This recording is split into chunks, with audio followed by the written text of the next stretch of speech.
नवरंगपुर जिले में सांगठनिक स्थिति को दृढ़ करुछि बीजेडी। संगठन सुदृढ़ सह समर्थन बढ़ाइबा भी लक्ष्य। आज नवरंगपुर जिलार विभिन्न दलर नेता एवं कर्मी बीजेडी रे जोग दैछन्ति। सेमानक मध्यरे अछन्ति 2024 निर्वाचन में कांग्रेस विधायक प्रार्थी होइतबा दिलीप प्रधानी।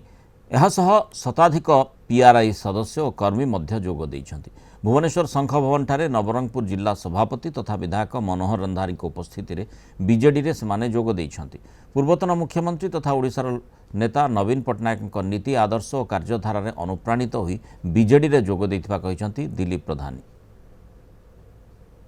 विजु जनता दलर विकास धारा जेतेबेले विजु जनता दल सरकार थिला माननीय पूर्वतन मुख्यमंत्री नवीन पट्टनायक नेतृत्व रे से विकास धारा को देखी एवं वर्तमान जो सरकार जो आसी डबल इंजिन सरकार रो कौनसी कार्य लोकंकर स्वार्थ दृष्टि कार्य न होइथवा जोगु सेमाने विजु जनता दल प्रति आकर्षित हेले एवं नवीन पट्टनायक प्रति आस्था एवं विश्वास रखी आज योगदान करछन्ति। से प्राय 44,000 हृदय भोट रे से पाइथिले भोट पाइथिले कांग्रेस दल रे प्रार्थी हेगिरी।